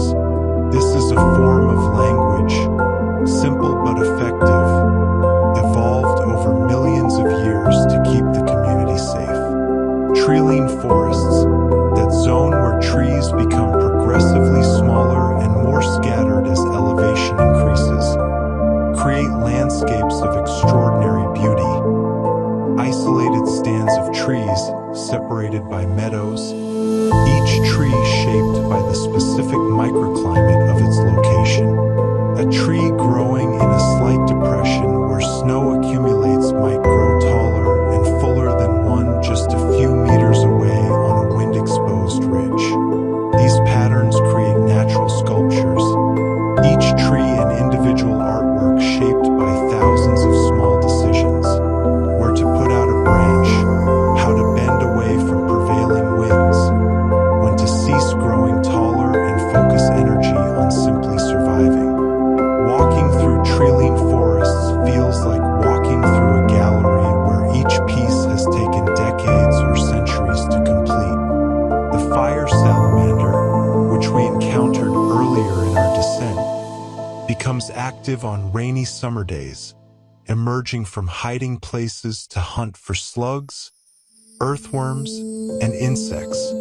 Its bright yellow and black coloration serves as warning to predators about its toxic skin secretions, a chemical defense so effective that virtually no predator will attempt to eat an adult fire salamander more than once. This is called aposematic coloration, the advertising of danger through bright colors, a strategy that works because predators can learn and remember. The salamander's toxin, samandarin, affects the nervous system and was once believed to be so powerful it could extinguish flames, hence the creature's name. While this particular belief was mistaken, the salamander's chemical defense is real enough. Another reminder that survival in nature often depends on chemistry as much as physical prowess. In the limestone regions of the Dinaric Alps, which stretch along the eastern Adriatic coast through Slovenia, Croatia, and beyond, underground rivers carve vast cave systems through the soluble rock. The Postojna cave system in Slovenia extends for 24 kilometers, with chambers large enough to hold cathedrals, decorated with stalactites and stalagmites that grow at a rate of about 1 cubic centimeter per century.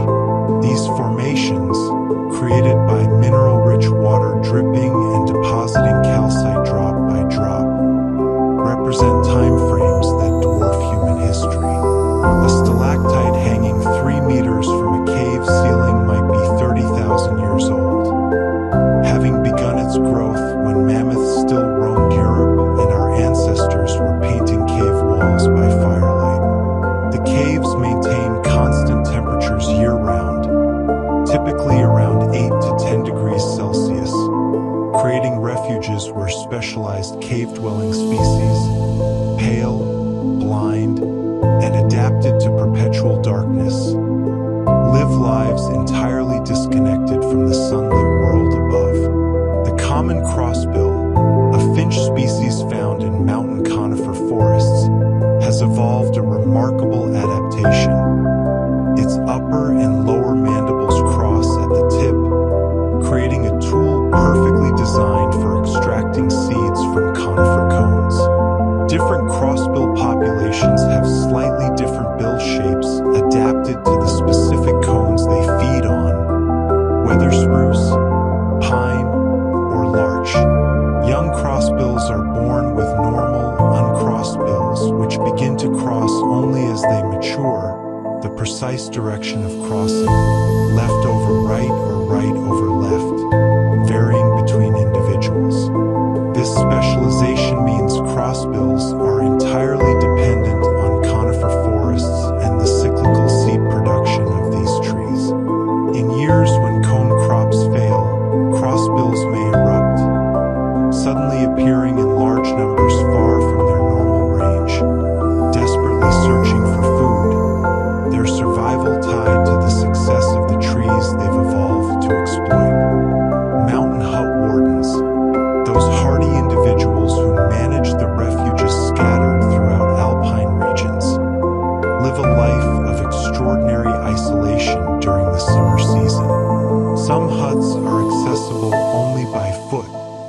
requiring wardens to carry or have delivered all supplies for the season.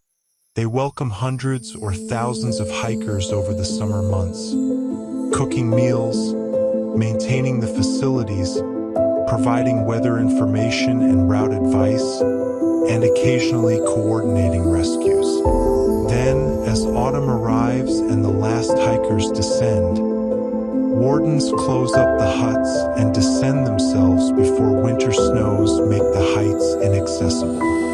Some huts remain unvisited for 8 or 9 months of the year, buried under meters of snow, waiting in silence for the cycle to begin again.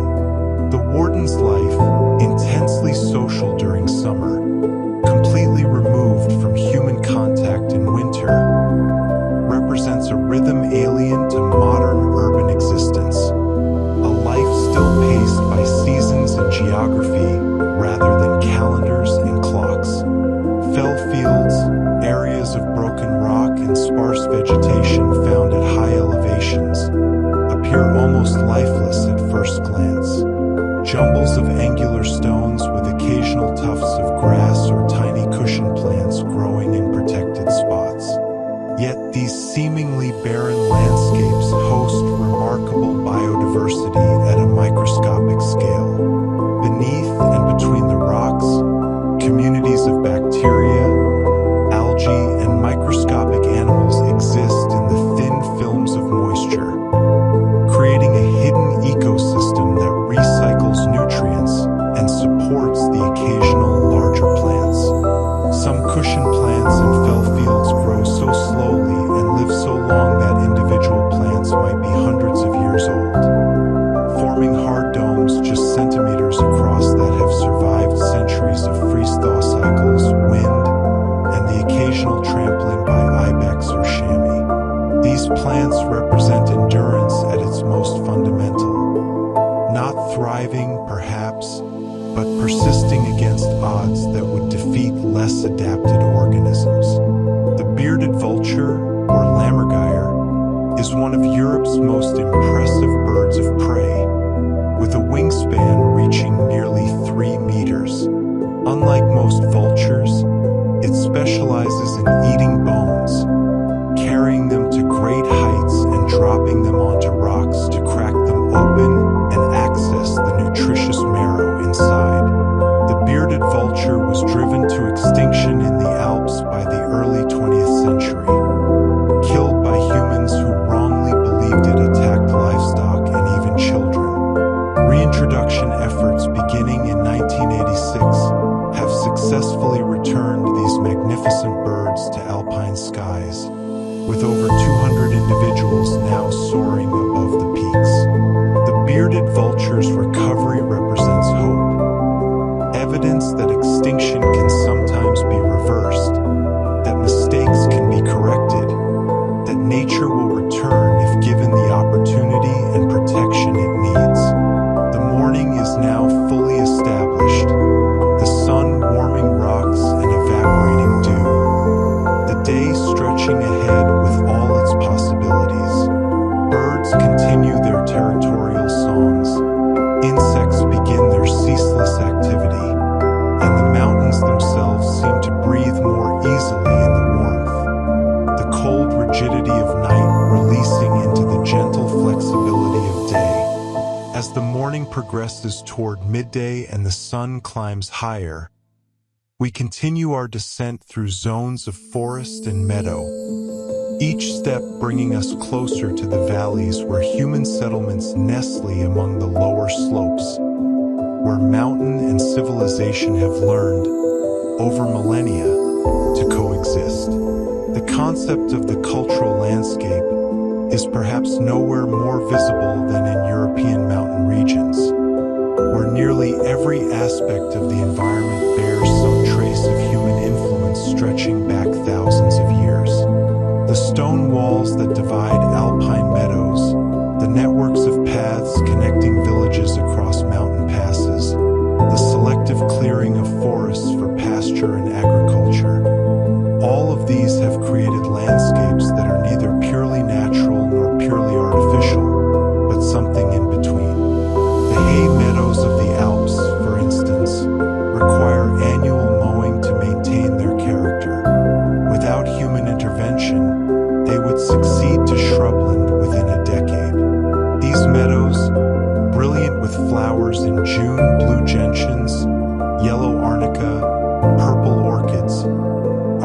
such human creations as they are natural ecosystems, the product of centuries of agricultural practice that has inadvertently created habitats for hundreds of plant and insect species. Mountain villages in Europe often follow similar architectural patterns dictated by climate and available materials. Houses are built of local stone with thick walls for insulation, roofs are steeply pitched to shed snow, and barns are integrated into the main structure so that animal body heat helps warm living quarters during winter. In some alpine regions, entire villages are built facing south to maximize sun exposure during short winter days.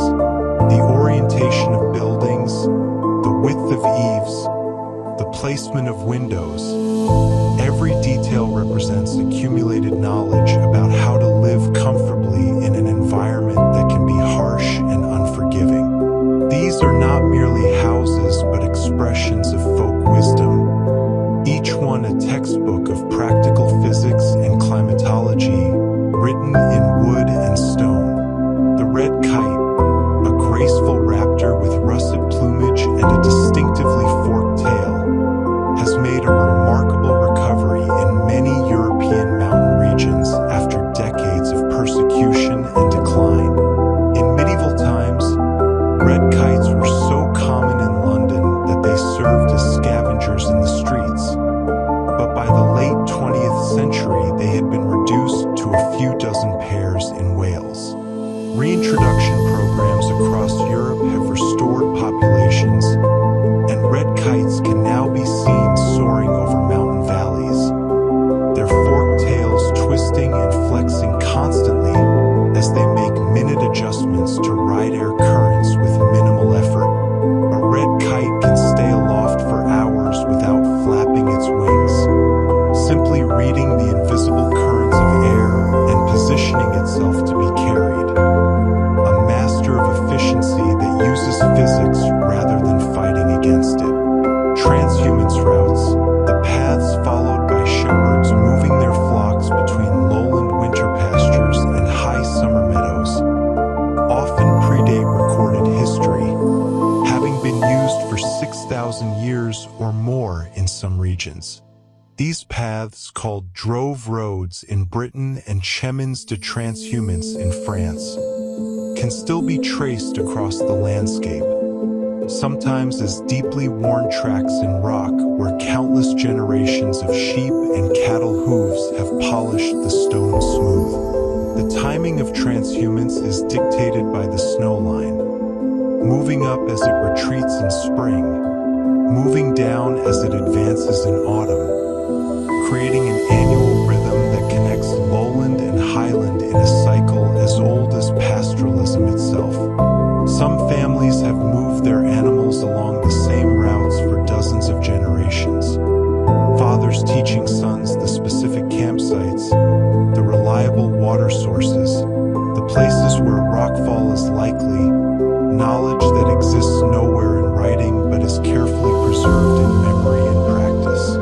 The European silver fir, once dominant across much of the mountain forests of Central Europe, has declined dramatically in recent centuries due to a combination of selective logging, acid rain, and climate stress.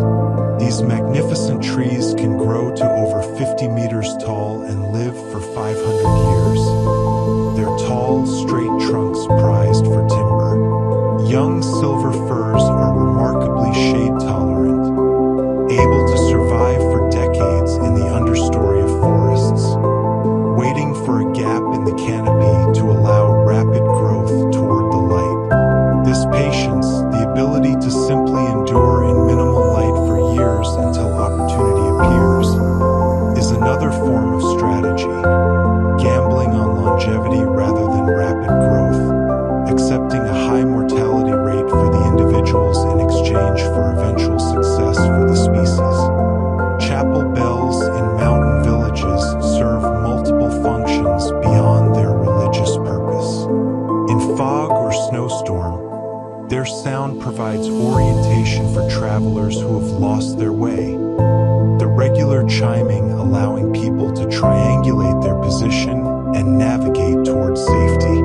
The bells also mark time in communities where church clocks might be the only public timepiece. Their ringing organizing daily life, calling people to meals, to prayer, to work. The sound of church bells carries differently depending on weather conditions.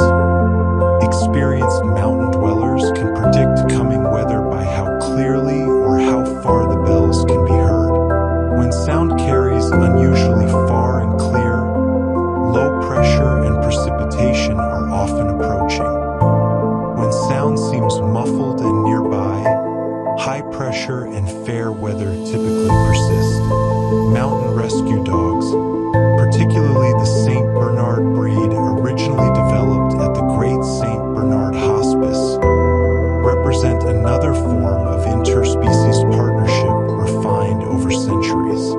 These massive dogs, weighing up to 100 kilograms, were bred not just for their ability to locate buried avalanche victims, but for their size and strength. A St. Bernard could lie down next to an injured person and provide warmth through a night of exposure, potentially meaning the difference between survival and death. The famous image of St. Bernards carrying small barrels of brandy around their necks is largely myth. The dogs carried neither brandy nor any other supplies, their value being their ability to find and warm victims while monks from the hospice followed to provide actual rescue. The most famous St. Bernard, Barry, reportedly saved over 40 lives during his service in the early 1800s, becoming a legend whose preserved body is still displayed in the Natural History Museum in Bern. The quality of light in mountains has long attracted artists and photographers. The clarity of air at elevation, the dramatic interplay of sun and shadow created by topography, the rapid changes as clouds move across ridges. All of these create visual conditions unlike anywhere else. The Impressionist painters of the late 19th century regularly traveled to mountain regions seeking this light, trying to capture the way color and form shift moment by moment. Contemporary photographers still make pilgrimages to mountain locations for the same reasons, seeking the brief periods around sunrise and sunset when low-angle light transforms ordinary landscapes into extraordinary compositions.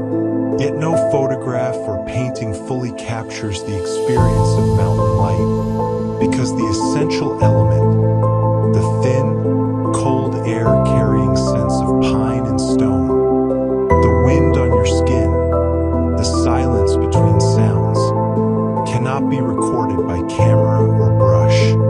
We are now in the middle elevations, no longer in the realm of summit and glacier, not yet returned to the busy valleys. This middle zone, where forest is mature and meadows are lush, where water runs clear and wildlife is abundant, feels like the mountain's heart, the place where all elements balance, where neither extreme cold nor valley heat dominates, where life exists in greatest abundance and diversity. As afternoon settles over the mountains and shadows begin to lengthen from the western peaks, we find ourselves among the most hospitable elevations, the zone where humans and mountains have achieved their most enduring partnership, where villages have stood for centuries and where the rhythms of mountain life continue much as they have for generations. Mountain springs that emerge at these middle elevations often become the sites of small shrines or chapels, places where travelers have paused for centuries to drink cold, pure water and offer thanks for safe passage. The water emerging from these springs may have fallen as snow or rain years or even decades earlier, slowly percolating through layers of rock that filter and mineralize it. Different rock types impart different mineral contents. Limestone springs produce water rich in calcium. Granite springs yield soft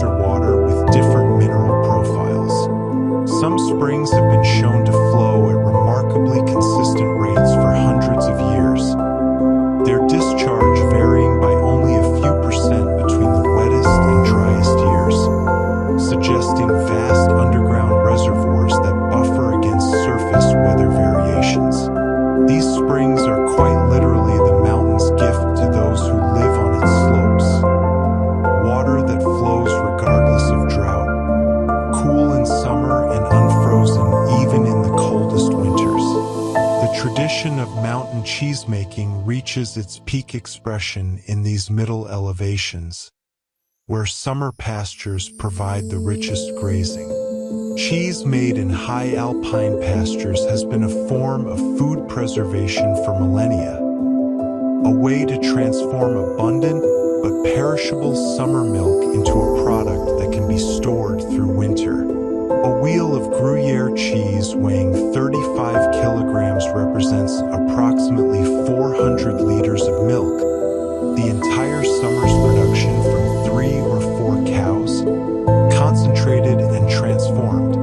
The cheesemaker's skill lies in knowing exactly when to cut the curd, how long to heat it, how much salt to add, how long to age the cheese, variables that change subtly with each day's milk depending on what flowers are blooming in the meadow. Traditional alpine cheese dairies, called alpage in French-speaking regions or Senneray in German-speaking areas, often remain at high elevation all summer. The cheesemaker living in a simple hut near the pastures, working alone or with one assistant, continuing practices that have remained largely unchanged for centuries. The wood warbler, a small songbird that arrives in European mountain forests each spring from its wintering grounds in sub-Saharan Africa, performs one of the most distinctive songs in the avian world. Accelerating trill that sounds like a coin spinning on a table, growing faster until it blurs into a single vibrating note. The bird travels approximately 10,000 kilometers each spring and autumn, navigating by the Earth's magnetic field, star positions, and polarized light patterns in the sky.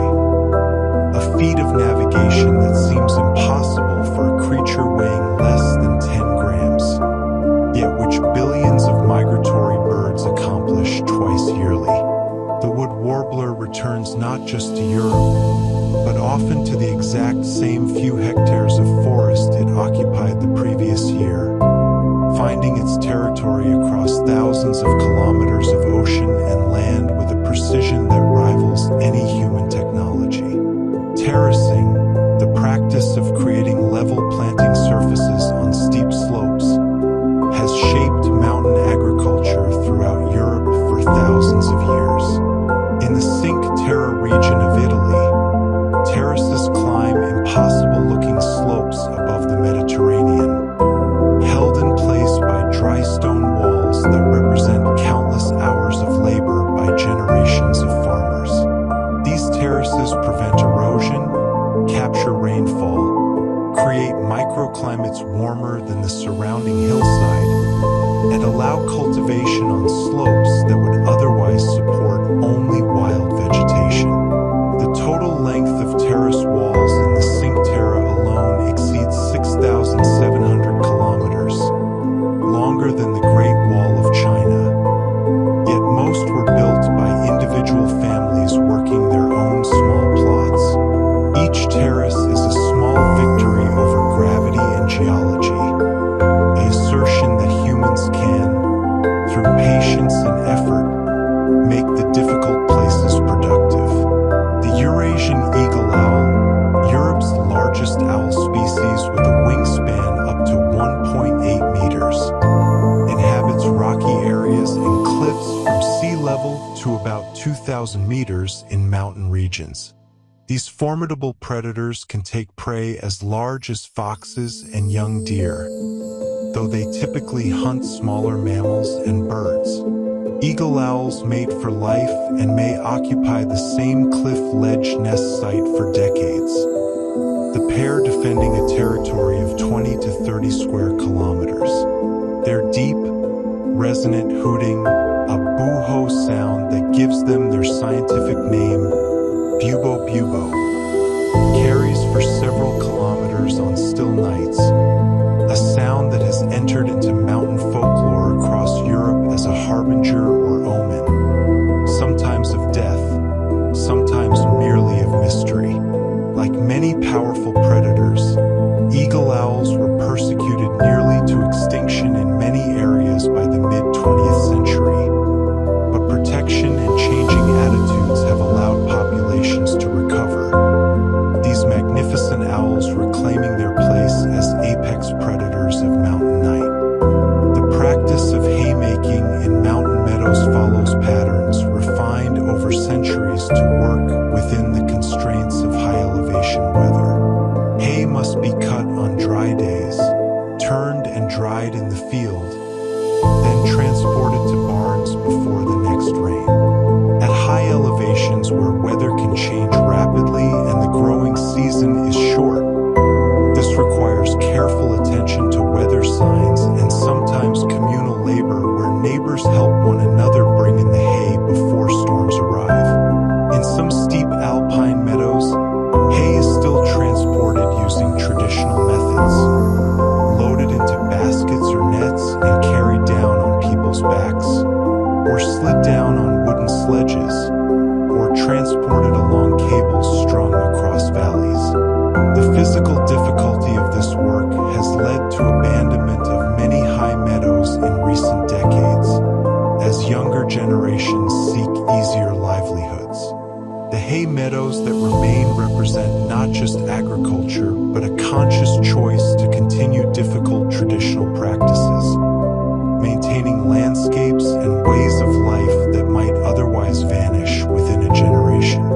Certain mountains have served as pilgrimage destinations for centuries, acquiring sacred status through combinations of dramatic appearance, religious legend, and cultural importance. Mont Saint-Michel in Normandy, though barely qualifying as a mountain at 92 meters high, has been a pilgrimage site for over 1,000 years. Its abbey perched on a tidal island that becomes fully surrounded by sea at high tide. Croagh Patrick in Ireland, a 764-meter peak overlooking the Atlantic, has been climbed by pilgrims for at least 1,500 years, some still making the ascent barefoot as an act of penance or devotion. These mountains become more than geology. They become repositories of meaning, places where the physical act of climbing becomes metaphor for spiritual aspiration, where elevation corresponds to enlightenment, where the difficulty of ascent becomes part of its value. The mountain pine beetle, a species native to European mountain forests, plays a crucial ecological role despite being considered a pest by foresters. These small beetles, about 5 millimeters long, bore into pine trees to lay their eggs, introducing blue-stain fungi that help break down the tree's defenses. Healthy trees can usually resist beetle attacks by producing resin that drowns or expels the invaders, but stressed trees, weakened by drought, age, or damage, are more vulnerable. When a tree dies from beetle infestation, it creates habitat for woodpeckers, provides browse for deer as its needles remain edible for several years, and eventually falls to become a nurse log supporting new growth. The beetles thus accelerate forest renewal, removing weak individuals and creating openings for young trees. What appears destructive from the perspective of timber value is, from an ecological perspective, an essential process of forest health and regeneration. The afternoon light has taken on the golden quality that photographers call the golden hour. When the sun hangs low enough that its light travels through more atmosphere, warming in color, softening in character.